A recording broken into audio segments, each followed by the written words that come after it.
Cuando se trata del internet, los datos aleatorios son apenas pocos y distantes entre sí. Pero ¿cómo separas la basura de lo bueno? Afortunadamente no tienes que hacerlo, ese es mi trabajo. A continuación están más datos de trivia que te sorprenderán a ti y a tus amigos.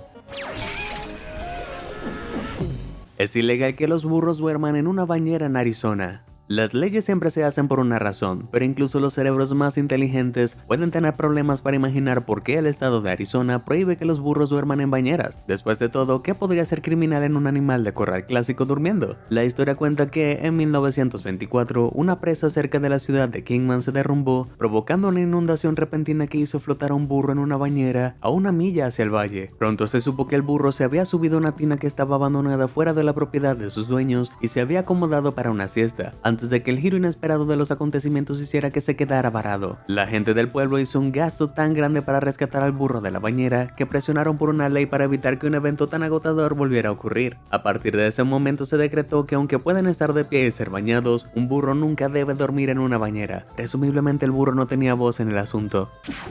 Animales sometidos a juicio en la Europa medieval.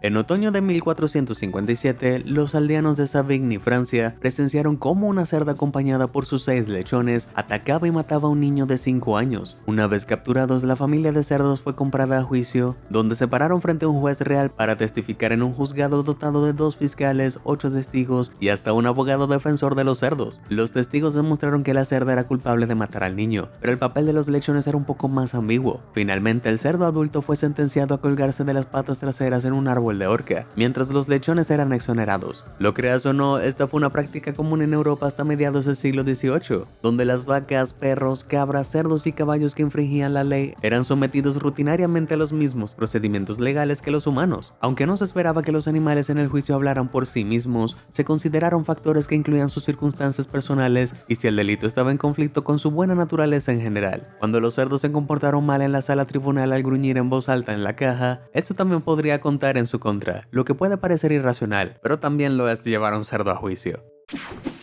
¿Por qué los piratas usaban parches en los ojos? Si te invitan a una fiesta de disfraces con temática de pirata, una de las primeras cosas que buscarías probablemente sería un parche negro en el ojo, ¿cierto? ¿Pero por qué los piratas los usaban? Se puede asumir que la mayoría de los piratas perdieron un ojo en algún momento gracias a toda esa lucha con espadas. Lamentablemente no, pero resulta que este icónico accesorio de moda en realidad tenía un propósito bastante inteligente. Mantener un ojo cubierto durante todo el día significaba que los piratas podían ver mejor cuando pasaban por debajo de la cubierta, que estaba constantemente envuelta en oscuridad. El ojo humano promedio tarda alrededor de 25 minutos en adaptarse completamente de la luz solar brillante a ver en la oscuridad, por lo que si una pelea se movía rápidamente desde la cubierta a algún lugar debajo, era importante no tener problemas de visión. Para preparar un ojo en condiciones de poca luz, los piratas sacrificaron el 50% de su visión diaria. Eso es compromiso.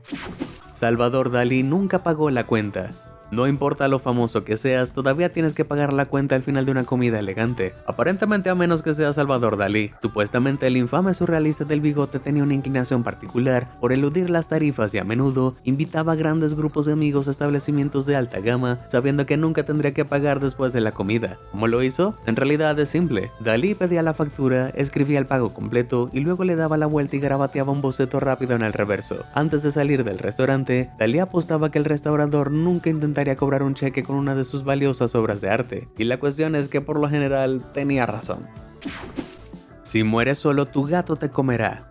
La mayoría de la gente tiene miedo de convertirse en el estereotipo de la mujer loca de los gatos, pero lo más aterrador de esta perspectiva es que si mueres solo, tu gato no dudará en comerte. Una conferencia de la Academia Estadounidense de Ciencias Forenses de New Orleans en 1992, un patólogo forense explicó que sin sus dueños alrededor para llenar sus tazones, las mascotas no tienen problemas para mantenerse en los cuerpos en descomposición de sus dueños. Sabroso. Este fenómeno, conocido como depredación post-mortem, hace que los animales domesticados vuelvan a sus instintos primarios y después de todo, la comida es comida. Han habido innumerables casos en que los cuerpos han sido recuperados mucho después de que sus queridas mascotas decidieran tener un mordisco descarado. Si bien los perros generalmente esperarían alrededor de una semana antes de ceder a su apetito, se sabe que los gatos buscan la sal y la pimienta después de solo 48 horas, y por lo general optan por las partes más suaves como la nariz o los labios primero. Odio decírtelo, pero tu preciosa bola de pelo es en realidad muy malvada. Solo ciencia.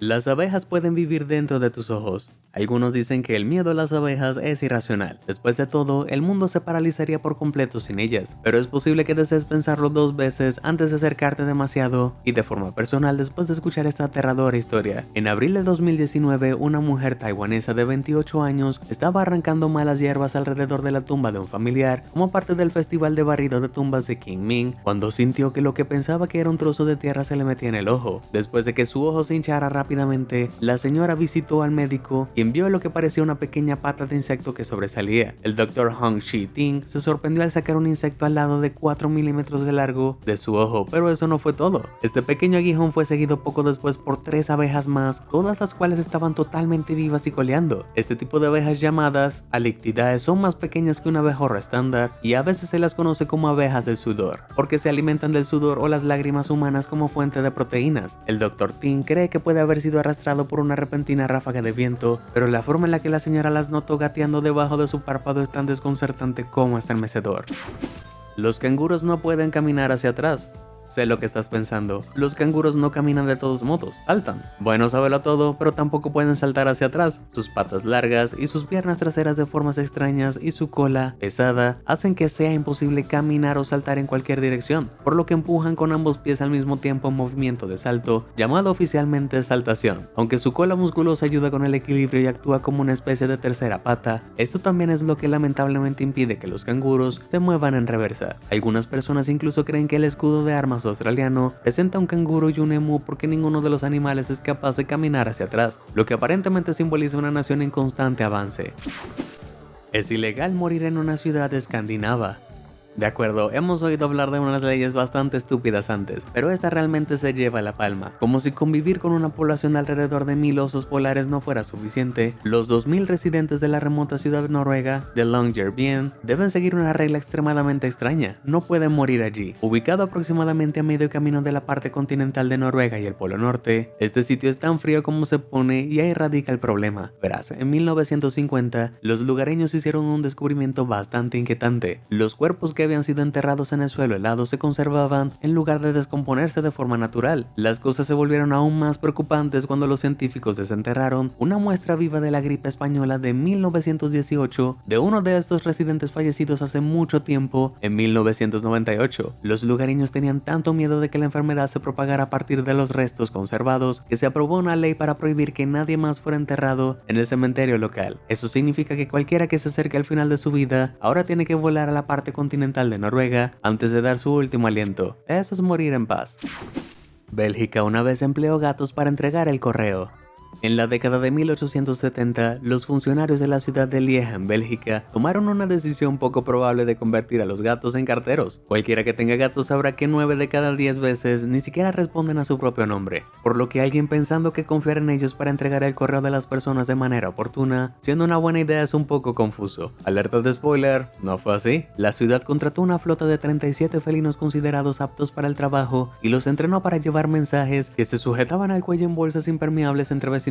El aspecto más sorprendente de esta misión, claramente condenada, fue que los informes de la época sugirieron descaradamente que lo único que saldría mal sería si perros criminales robaban el correo a los gatos. En realidad fue mucho más anticlimática. Aunque un gato emprendedor logró llegar a su destino en menos de 5 horas, los felinos restantes tardaron un día entero en entregar el correo en sus propios hogares. Como era de esperar, esos fueron los últimos correos enviados por gatitos. Buen intento.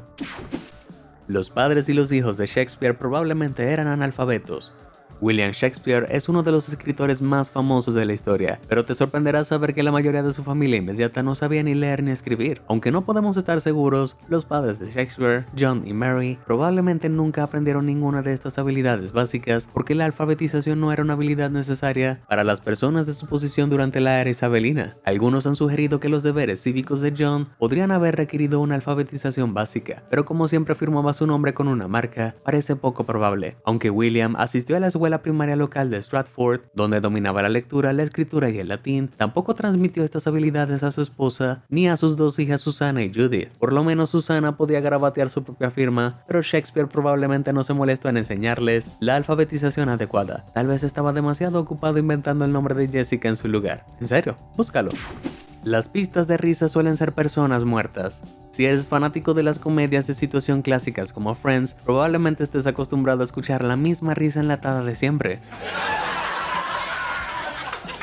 pero es posible que nunca hayas considerado que te estás riendo o poniendo los ojos en blanco al sonido de gente muerta riendo. Sí, la mayoría de las personas detrás de estas risas tan molestas ya se han ido. La idea de la pista de risa se originó en la década de 1950, cuando un ingeniero de sonido llamado Charlie Douglas decidió que ya era suficiente después de que el público del estudio se riera de los momentos equivocados durante las grabaciones en vivo. Fue solo entonces que las clásicas pistas de risa se grabaron y reutilizaron una y otra vez para varios espectáculos a lo largo de las décadas. Aunque las pistas se revisaron cada pocos años para eliminar ciertas risas y agregar nuevas, los clásicos finalmente nunca se retiraron. Esto significa que las mismas personas que se ríen durante un programa clásico de mediados de los 60, como Bewitched, probablemente puedan volver a escucharse en episodios más recientes de Frasier, si escuchas con atención.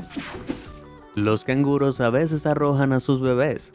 Muchos animales tienen mecanismos de defensa geniales y los canguros tienen un reflejo natural poco conocido que es interesante por decirlo menos, sino un poco contraintuitivo. Verás, si una madre canguro es amenazada por un depredador como un dingo, a menudo recurre a una técnica de distracción infalible: lanzar a su bebé en su dirección. Quizás estés pensando, pero entonces el bebé morirá, ¿no? Sí, el bebé probablemente morirá, pero si eso significa que el canguro adulto puede escapar fácilmente, es un sacrificio que está dispuesta a hacer. Puede parecer un movimiento totalmente salvaje, pero en realidad hay una lógica retorcida ahí. Si el canguro adulto es asesinado y devorado, entonces ya no puede reproducirse, por lo que esencialmente está sacrificando a un bebé para que la futura descendencia pueda vivir. Si una madre canguro atraviesa tiempos difíciles mientras tiene varios bebés en diferentes etapas de desarrollo que cuidar, también podría abandonar uno por el bien de los demás. Y eso es todo en el episodio de hoy de La naturaleza es alocada a veces. El príncipe Carlos y el príncipe Guillermo nunca viajarán juntos en el mismo avión.